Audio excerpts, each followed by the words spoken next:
ओम शांति। आज की मुरली की तारीख है 27 फरवरी 2024। बाबा कहते हैं, मीठे बच्चे, सदा बाप की याद का चिंतन और ज्ञान का विचार सागर मंथन करो तो नई नई पॉइंट्स निकलती रहेगी, खुशी में रहेंगे। आज का बाबा का प्रश्न है, इस ड्रामा में सबसे बड़े ते बड़ी कमाल किसकी है और क्यों? बाबा का उत्तर है,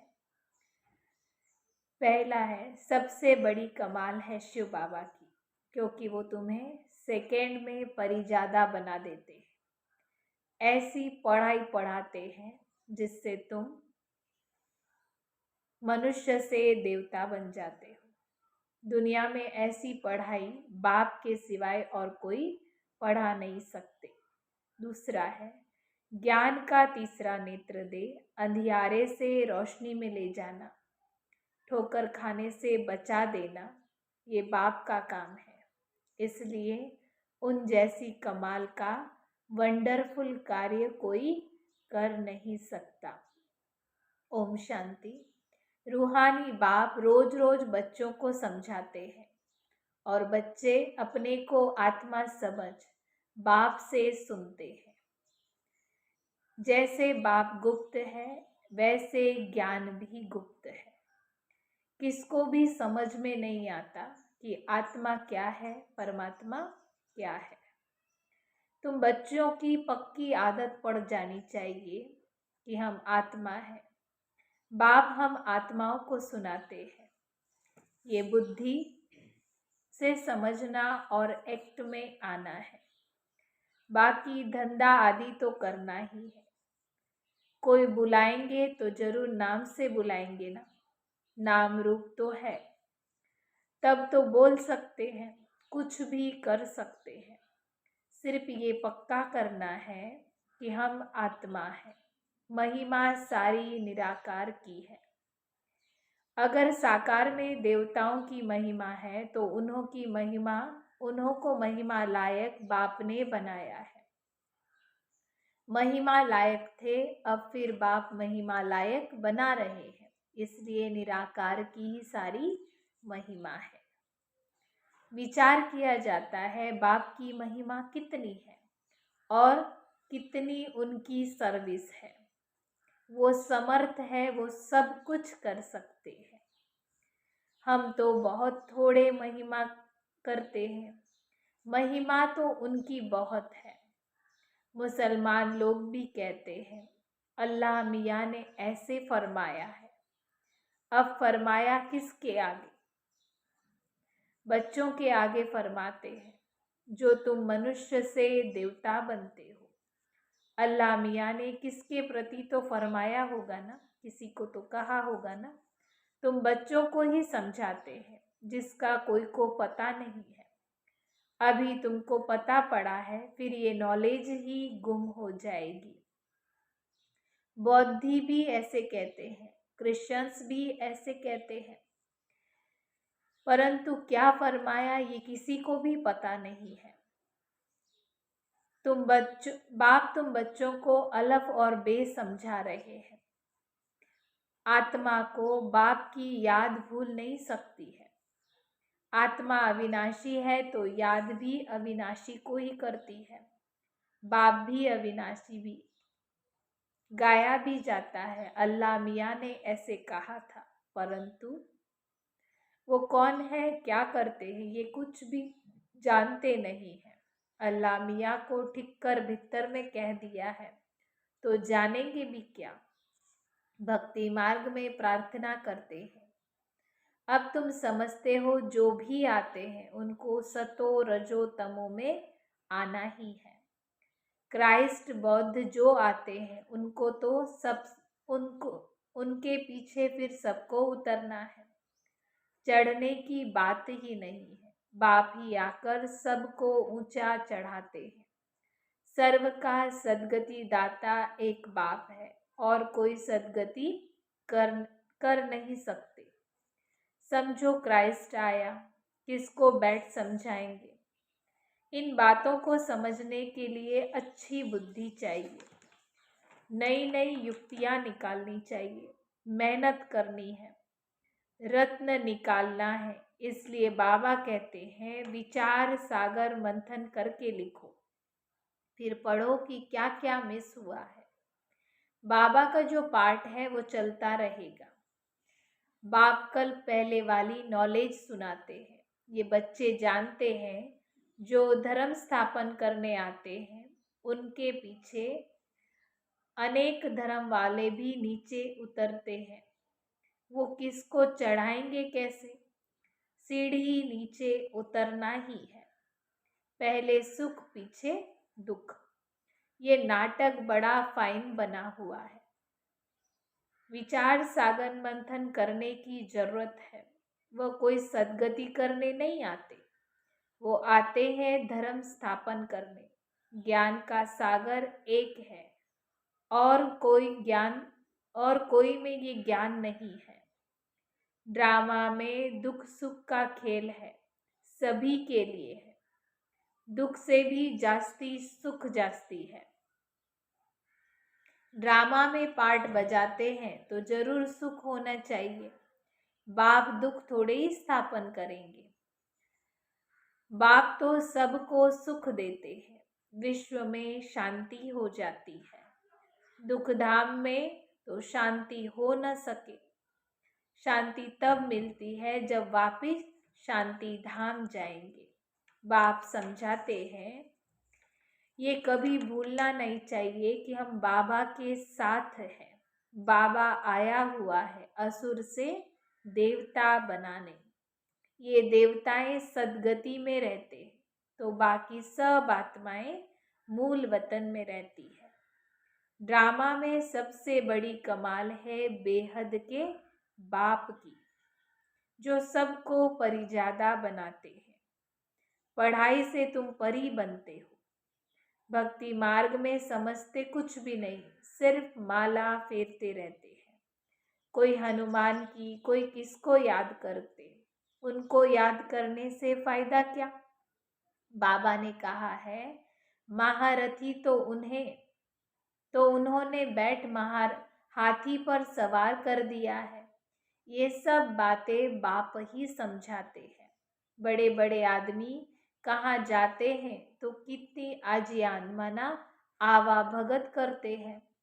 तुम और किसको आजियान नहीं देंगे। तुम जानते हो इस समय सारा झाड़ जर्जरीभूत अवस्था को प्राप्त है। सब विष की पैदाइश है। तुमको अब फीलिंग आनी चाहिए कि सतयुग में विष की बात ही नहीं, विष माना विकार की बात नहीं। बाप कहते हैं मैं तुमको पद्मा पदम पति बनाता हूँ। सुदामा पद्मा पदम पति बनाना सब अपने लिए ही करते हैं। बाप कहते हैं इस पढ़ाई से तुम कितने ऊंच बनते हो। ये गीता सब सुनते हैं, पढ़ते हैं, ये भी पढ़ाता है, परंतु जब बाप बैठ सुनाया तो वंडर खाया। बाप की गीता से सदगति हो गई। ये मनुष्यों ने क्या बैठ के बनाया है। कहते हैं अल्लाह मियाँ ने ऐसे कहा, परंतु समझते कुछ भी नहीं है। अल्लाह कौन है? देवी देवता धर्म वाले ही भगवान को जानते नहीं, तो जो पीछे आते वो क्या ही जाने। सर्वशास्त्र शिरोमणि गीता ही रॉन्ग कर दी है, बाकी फिर शास्त्रों में क्या होगा। बाप ने जो हम बच्चों को सुनाया है वो सब प्रायलोक हो जाता है। अब तुम बाप से सुनकर के फिर से देवता बन रहे हो। पुरानी दुनिया का हिसाब किताब चुकतू करना है, फिर आत्मा पवित्र बन जाती है। उनका भी कुछ हिसाब किताब होगा, वो चुकतू होगा। हम ही पहले पहले जाते हैं, फिर पहले पहले हम ही आते हैं। बाकी सब सजाएं खाकर हिसाब किताब चुकतू करेंगे। इन बातों में जास्ती नहीं जाओ। पहले तो निश्चय कराओ कि सबका सदगति दाता एक बाप है। टीचर गुरु भी वह एक बाप ही है और वो अशरीरी है। उस आत्मा में कितना ज्ञान है, ज्ञान का सागर, सुख का सागर, कितनी उनकी महिमा है, वो भी आत्मा है। आत्मा ही आकर शरीर में फिर प्रवेश करती है। सिवाय परमपिता परमात्मा के तो कोई आत्मा की महिमा कर नहीं सकते, और सब शरीरधारियों की महिमा करेंगे। वह ये है सुप्रीम आत्मा। बिगर शरीर आत्मा की महिमा सिवाय एक निराकार बाप के कोई की हो ही नहीं सकती। आत्मा में ही ज्ञान के संस्कार है। बाप में कितने ज्ञान के संस्कार है? प्यार का सागर, ज्ञान का सागर, सुख का सागर, आनंद का सागर। क्या ये आत्मा की महिमा है? कोई मनुष्य की ये महिमा हो न सके। ये तो सिर्फ एक परमात्मा की महिमा है। श्री कृष्ण सतयुग का पहला प्रिंस है। बाप ही आकर बच्चों को वर्षा देते हैं, इसलिए उनकी महिमा गाई जाती है। शिव जयंती हीरे तुल्य है। धर्म स्थापक आते हैं, क्या करते? समझो क्राइस्ट आया, उस समय क्रिश्चियन तो है ही नहीं। किसको ज्ञान देंगे, किसको नॉलेज देंगे? कहेंगे करके कहेंगे अच्छी चलन चलो। ये तो बहुत मनुष्य समझाते रहते हैं। बाकी सदगति की नॉलेज और कोई दे न सके। उनको अपना अपना पार्ट मिला हुआ है। सतो रजो तमो में सबको आना ही है। आने से ही क्रिश्चियन की चर्च कैसे बनेगी? जब बहुत होंगे, भक्ति शुरू होगी, तब जाकर के वो चर्च बनाएंगे। उसमें बहुत पैसे चाहिए, लड़ाई में भी पैसे चाहिए ना। तो बाप समझाते हैं ये मनुष्य सृष्टि का झाड़ है। झाड़ कभी लाखों वर्ष का होता है क्या? हिसाब नहीं बनता। बाप कहते हैं, हे बच्चे, तुम कितने बेसमझ बन गए थे, अभी तुम समझदार बने हो। पहले से ही तैयार होकर आते हो राज्य करने के लिए। वो तो अकेले आते हैं, फिर बाद में उनकी वृद्धि होती रहती है। झाड़ का फाउंडेशन देवी देवता, उनसे फिर ट्यूब निकलती जाती है। फिर छोटे छोटे मठ पंथ आते जाते हैं। धीरे धीरे वृद्धि होती है, फिर उनकी कुछ महिमा भी हो जाती है, परंतु फायदा कुछ भी नहीं है। सबको नीचे आना ही है। तुमको अभी सारी नॉलेज मिली है। कहते हैं गॉड इज नॉलेजफुल, परंतु नॉलेज क्या है ये किसी को भी मालूम नहीं है। तुमको अभी नॉलेज मिल रही है। भाग्यशाली रथ तो जरूर चाहिए ना। बाप साधारण तन में आते हैं, तब वो भाग्यशाली बनते हैं। सतयुग में सब पद्मा पदम भाग्यशाली है। अब तुमको ज्ञान का तीसरा नेत्र मिलता है, जिससे तुम लक्ष्मी नारायण जैसे बनते हो। ज्ञान तो एक ही बार मिलता है। भक्ति में तो धक्के खाते हैं। अंधियारा है ना, ज्ञान है दिन, दिन में धक्के नहीं खाते। बाप कहते हैं भल घर में गीता पाठशाला खोलो। बहुत ऐसे हैं जो कहते हैं हम तो नहीं उठाते, दूसरों के लिए जगह देते हैं। ये भी अच्छा है।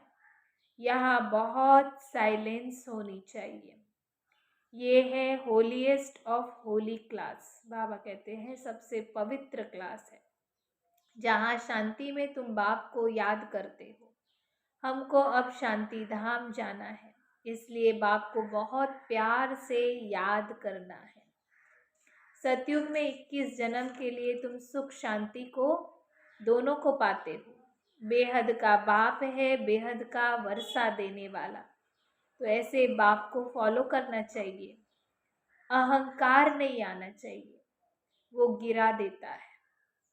बहुत धैर्यवत अवस्था होनी चाहिए। बाबा कहते हैं अहंकार नहीं आना चाहिए, बहुत धैर्यवत शांत अवस्था होनी चाहिए।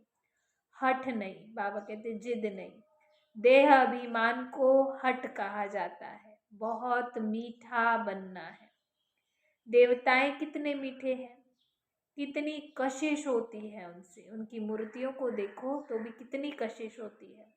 बाप तुमको ऐसा बनाते हैं, तो ऐसे बाप को कितना याद करना चाहिए। तो बच्चों को ये बातें बार बार सिमरन करके हर्षित होना चाहिए। इसको तो निश्चय है कि हम शरीर छोड़कर ये लक्ष्मी नारायण बनेंगे। एम ऑब्जेक्ट का चित्र पहले पहले देखना चाहिए। वहाँ तो पढ़ाने वाले देहधारी टीचर होते हैं, यहाँ पढ़ाने वाला निराकार बाप है जो आत्माओं को पढ़ाते हैं। ये चिंतन करने से ही खुशी होती है। इसको यह नशा रहता होगा कि ब्रह्मा सो विष्णु, विष्णु सो ब्रह्मा कैसे बनते हैं। ये वंडरफुल बातें तुम ही सुनकर फिर धारण कर सुनाते भी हो।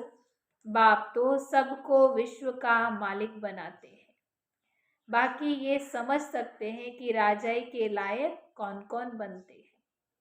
बाप का फर्ज है बच्चों को ऊंचा उठाना। बाप सबको विश्व का मालिक बनाते हैं। बाप कहते हैं मैं विश्व का मालिक नहीं बनता। बाप इस मुख के द्वारा बैठ नॉलेज सुनाते हैं, आकाशवाणी करते हैं, परंतु अर्थ नहीं समझते। सच्ची आकाशवाणी तो यह है कि जो बाप ऊपर से आकर इस गौमुख के द्वारा ज्ञान सुनाते हैं, इस मुख द्वारा वाणी निकलती है। बच्चे बहुत मीठे होते हैं। कहते हैं बाबा आज टोली खिलाओ। छज्जी माना बहुत टोली, छज्जी बहुत टोली बच्चे। अच्छे बच्चे कहेंगे हम बच्चे भी हैं तो हम सर्वेंट भी हैं। बाबा को बहुत खुशी होती है बच्चों को देख कर के।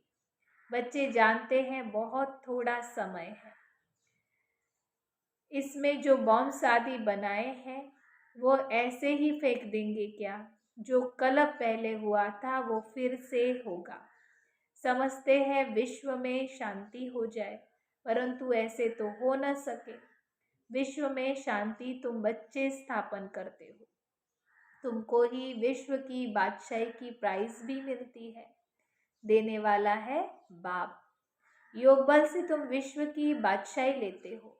शारीरिक बल से विश्व का विनाश होता है। साइलेंस से तुम विजय पाते हो। अच्छा, मीठे मीठे सिखिल दे बच्चों प्रति माता पिता बाप दादा का याद प्यार और गुड मॉर्निंग।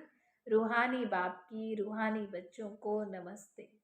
हम रूहानी बच्चों की रूहानी बाप दादा को याद प्यार, गुड मॉर्निंग, नमस्ते नमस्ते, ओम शांति। थैंक यू बाबा। धारणा के लिए मुख्य सार है, अपनी अवस्था बहुत धैर्यवत बनानी है। बाप को फॉलो करना है। किसी भी बात में अहंकार नहीं दिखाना है।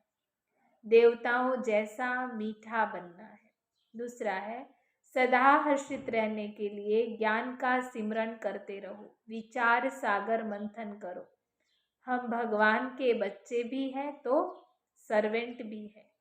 इसी स्मृति से सेवा पर तत्पर रहो।